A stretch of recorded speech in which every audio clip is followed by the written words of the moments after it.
Este es el segundo documento. Vamos a seguir pensando algunas cuestiones vinculadas a la disidencia de sexo, género y sus representaciones, pero ahora en el periodo que va desde fines del siglo XIX, de la instauración de esta categoría de homosexualidad, hasta la Segunda Guerra, con algunas generalizaciones, algo muy por arriba para pensar este momento, para pensar la disidencia y para tener en cuenta algunas representaciones que vamos a trabajar con actividades que va a haber en la plataforma, ¿sí? Es importante pensar en este periodo en particular que va de aproximadamente 1900 hasta 1933, sobre todo en ciudades como Berlín o París, en las que se vive un momento de liberación sexual muy importante, de liberación de las costumbres, de la liberación política. Es un momento de efervescencia muy importante en el que lo que ocurre con el género, con la sexualidad, tiene que ver con ese momento, con esa efervescencia y con la lucha política vinculada al género que empieza a emerger también en este periodo. Pensar en ciudades también como Nueva York o Ciudad de México.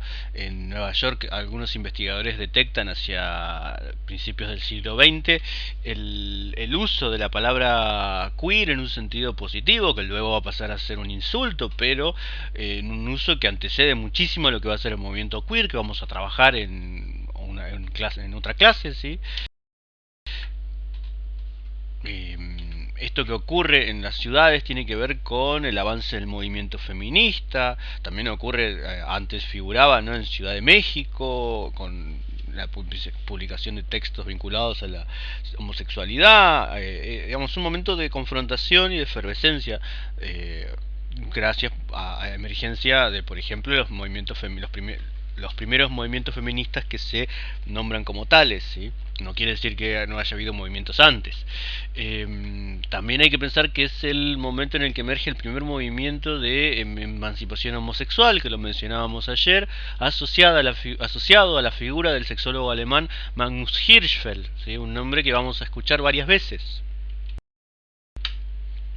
Magnus Hirschfeld, que nace en 1868 y muere en 1935, es importante porque es considerado el primer activista de renombre de la historia, ¿sí?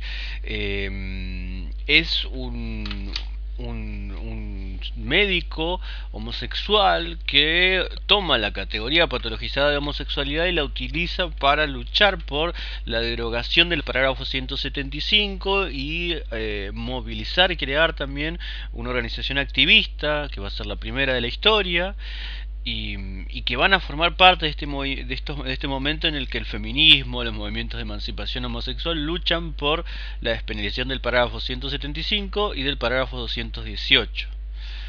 La primera la primera organización activista homosexual de la historia, o considerada como tal, es el Comité Científico Humanitario, fundado por justamente Hirschfeld y otros activistas, y que va a tener una importancia superlativa en las primeras décadas del siglo XX en Alemania y en Europa. Es importante pensar lo que decíamos antes del parágrafo 175 y el parágrafo 218 de la ley alemana, porque en el caso de este último, el 218, era el parágrafo que penalizaba el aborto. Pensemos que la lucha feminista ya en la década del 20 en Alemania estaba peleando por la despenalización del aborto, una lucha que llevamos adelante en la Argentina y que todavía, por ejemplo, no se ha logrado, y en otros espacios del mundo se sigue luchando. Digamos, la importancia de ese momento respecto al presente como un momento de lucha política muy importante, muy llamativo y un hito para pensar lo que ocurre con el género y la sexualidad. Otro ejemplo pensando, estábamos hablando de Europa, ahora vamos a pensar un ejemplo vinculado a Estados Unidos y la representación cinematográfica del género. El caso de qué ocurre antes digamos, en 1933-34 se instaura un código de censura, el código Hayes, que va a cambiar la forma de representar el género y el sexo. Antes de la instauración de ese código de censura, la representación cinematográfica de la disidencia estaba vinculada a lo que estaba ocurriendo en los años 20, ¿sí? A esta liberación. Un ejemplo es Mae West, que es considerada la primera diva de la historia, y en las películas de Mae West no estamos ante una mujer desprotegida o que responda a los roles de género, sino que estamos ante una mujer empoderada en su sexualidad, en su género, en la liberación, en la práctica sexual, una mujer promiscua y empoderada en esa promiscuidad en un sentido positivo. Es muy llamativo lo que ocurre con el género en las películas, en las primeras películas. Luego el código, pensemos que el código de la censura de Hollywood acaba con la carrera de Mae West en el cine. Y son llamativas para pensar eso las frases de Mae West, que son frases de doble sentido sexual que vamos a tener en la plataforma en una actividad optativa, y que va a haber también algunos videos vinculados a películas de Mae West para como ejemplo, ¿sí? Algo similar podemos pensar en otro ejemplo en Europa, la familia Mann. ¿Qué es la familia Mann? La familia de Thomas Mann, el premio Nobel, autor consagrado alemán, que tuvo muchos hijos, etcétera, pero me interesa mencionar a Klaus y a Erika, dos de sus hijos, que la familia Mann podría funcionar como representación de este momento de liberación y el choque con las estructuras anteriores, ¿sí? Un choque generacional que ocurre también en los años 20 respecto a la nueva generación que está viviendo una sexualidad desenfrenada y sin atarse a la represión, una sexualidad liberada, que choca contra la patologización del siglo XIX y que se apodera, por ejemplo, de la categoría de homosexualidad y la piensa en otros términos ya no patologizados respecto a generaciones anteriores, ¿no? Esta nueva generación, Klaus y Erika Mann, choca con el modelo del padre, Thomas Mann, que toda su vida, gracias a sus diarios íntimos, lo conocemos, reprimió su homosexualidad, y sus hijos que la vivieron públicamente, ¿no? Hay un choque importante y la vivieron en ese Berlín de la República de Weimar, la república que se instaura después de la Primera Guerra Mundial en Alemania, en un momento de liberación, de sexualidad, de drogas, de efervescencia política, etcétera, que es muy importante para pensar este momento, ¿sí? En pantalla tienen en la primera imagen a Klaus y a Erika, en la segunda a los dos con sus padres, con Thomas y Katia, y en la tercera de vuelta están ellos dos, ¿sí?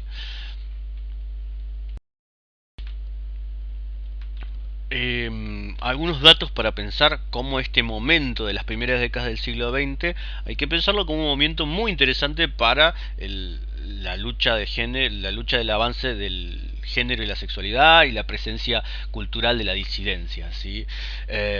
Según el alemán Andreas Sternweiler, en Berlín en 1896 ya había 6 bares homosexuales.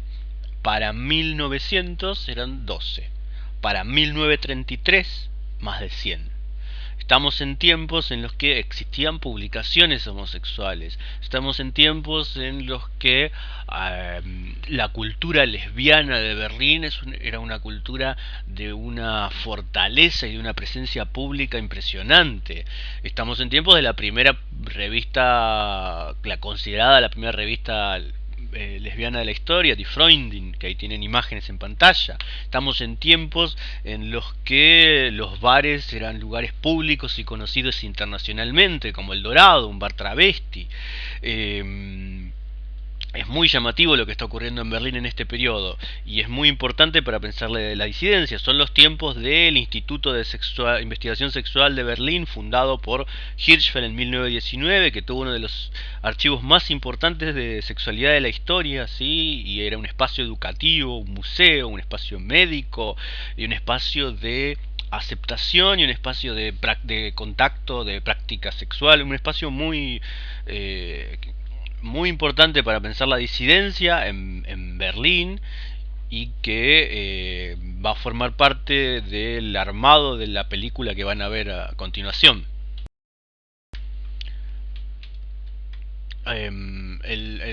La próxima, luego de este documento, algunos pueden ya haberla visto con anterioridad. La idea es mirar la película Anders als die Ander de 1919 de Richard Oswald. Esta película, que si miran la primera pantalla, la primera imagen de la pantalla, en el subtítulo ya está un poco la idea, ¿sí? El 175, la referencia al parágrafo, y abajo que dice un film higiénico social, un trabajo cinematográfico higiénico social. Anders as the Anden es un film que podríamos llamar educativo, en el que Hirschfeld colabora como asesor, ¿sí? Y aparece en algunas escenas, perdidas esas escenas, pero se reconstruyen a partir de imágenes cuando las vean en la pantalla. Ese Hirschfeld haciendo de un experto en sexualidad. También como dato de color, pensemos que actúa Conrad Veidt, que va a ser famoso por actuar luego en el gabinete del doctor Caligari y va a hacer carrera en Hollywood. La película era un panfleto a favor de la campaña contra la derogación del parágrafo 175 y lleva adelante la tesis de que la enfermedad no es la homosexualidad no es una patología ni una enfermedad, sino que el medio la convertía en una patología. Una tesis que va a continuar en otras representaciones luego en Alemania. Es uno de los primeros intentos y el primero conservado de representación positiva de la homosexualidad. Incluso si la miramos desde hoy en día, es llamativo que la película sigue siendo progresista en muchos sentidos, ¿sí? Es llamativo este documento que tenemos solo una parte, no se conserva toda, porque fue destruida por los nazis, ¿sí? Se conservaron se encontraron fragmentos con posterioridad y lo que vieron o lo que van a ver es solo lo que se conserva del film y está las partes que no están explicadas y reconstruidas a partir de fotografías.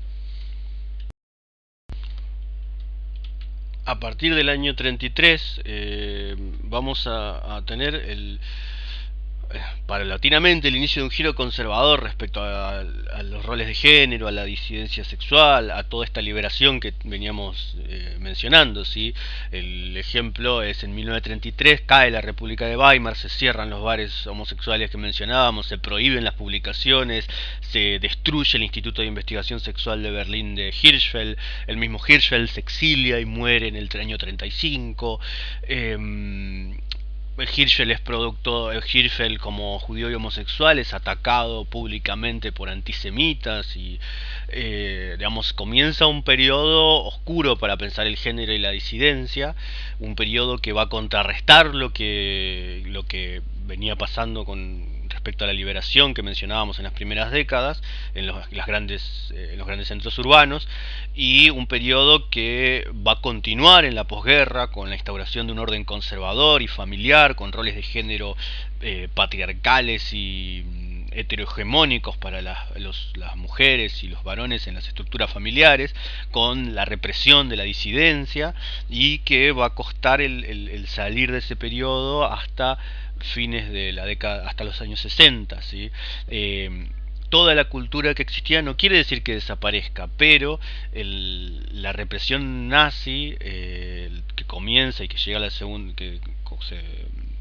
cuyo apogeo se da en la Segunda Guerra Mundial, esa represión en muchos casos extermina y acaba con toda una cultura.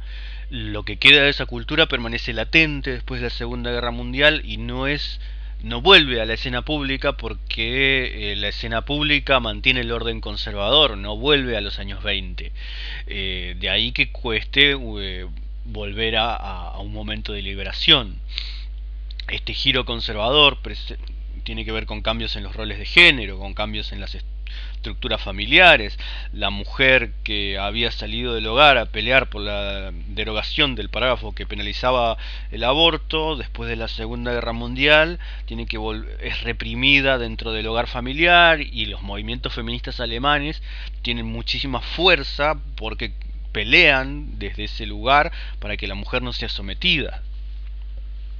Es interesante pensar respecto a lo que antes mencionábamos, un poco antes, respecto a la representación cinematográfica. Si teníamos, por ejemplo, una Mae West que era una mujer sexualmente activa, promiscua, empoderada en su sexualidad, en su género, en la dominación que ejercía sobre los hombres,